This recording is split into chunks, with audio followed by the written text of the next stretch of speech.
Magandang araw po sa lahat. Ayon sa direktiba ng ating Pangulong Ferdinand Bongbong Marcos Jr.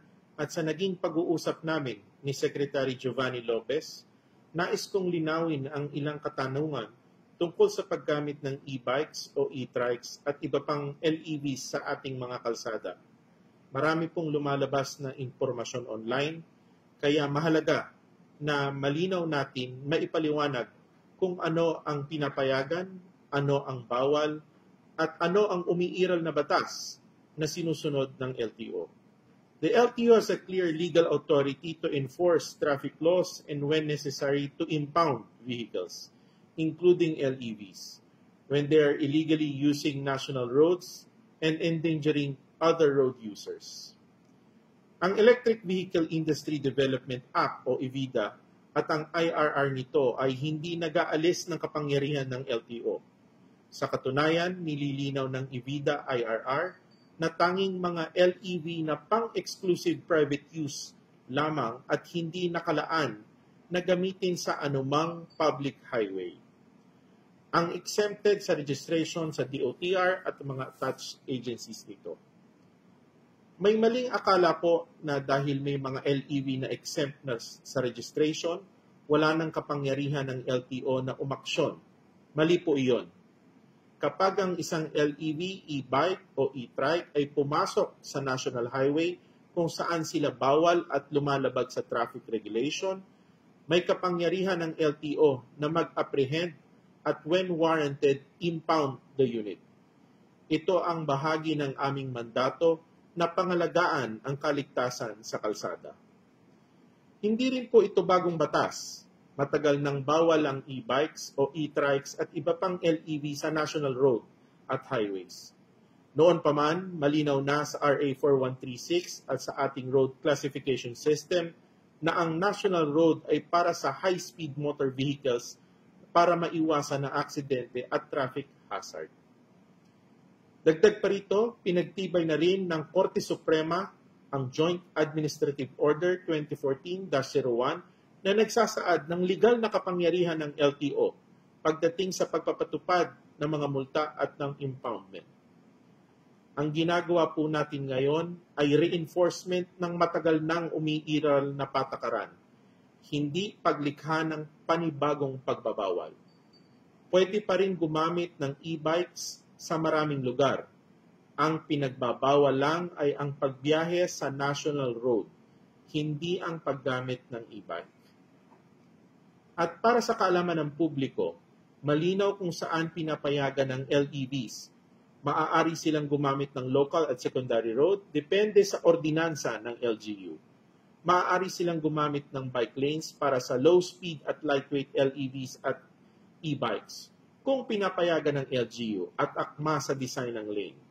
Hindi kasama rito ang high-powered units na parang motorsiklo. Maaari silang gamitin sa loob ng subdivision, private roads at private compound. Bawal bumiyahe ang LEV sa national highway. Pero pwede silang tumawid bilang bahagi ng normal traffic flow. Ang pinagbabawal ay ang pag-cruise o pagbiyahe mismo sa highway, hindi ang pagtawid sa tamang tawiran. Ngayon, doon sa may mabigat na punto, kung dumating ang panahon na may mangyaring aksidente, may masagasaan, may mamatay, o may seryosong sakuna na kinakasungkutan ng isang LEV na walang plaka, walang rehistro, at walang malinaw na pagkakakilanlan, mahihirapan tayong matunton kung sino ang may-ari o responsable. Trabaho ng mambabatas ang magbalangkas ng mas malinaw at mas modernong batas para sa LEVs upang lubusang maprotektahan ang bawat Pilipino. Kung sa tingin nila kulang ang batas, may kapangyarihan silang ayusin ito sa Kongreso. Ang aming panawagan, sana wag na nating hintayin na may malalang trahedya muna bago kumilos. Huwag sana nating hayaan na mangyari muna ang aksidente, sakalang magpapatawag ng hearing in aid of legislation at doon palang kikilos. Habang wala pang bagong batas, tungkulin ng LTO ipatupad ang umiiral na batas upang masigurong ligtas ang lahat. Maglalabas kami ng guidelines at information campaign para maliwanag kung saan pwede at bawal ang LEVs. At bilang tugon sa mga hinaing ng publiko, nais ko pong linawin, narinig ng ating Pangulong Bongbong Marcos at ni Secretary Giovanni Lopez ang inyong concern. Kaya pansamantalang walang impounding operation habang nagpapatupad muna kami ng malawakang information drive upang bigyan ng sapat na panahon ang lahat na maunawaan at makasunod sa umiiral na regulasyon.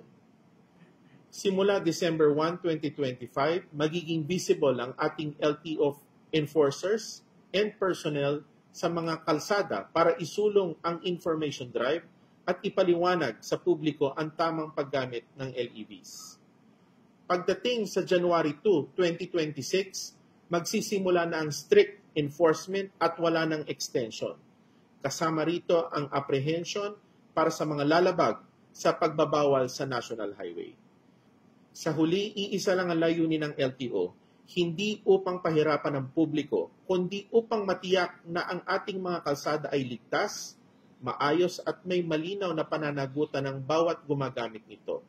Kasama na ang mga gumagamit ng e-bikes, e-trikes at iba pang LEVs.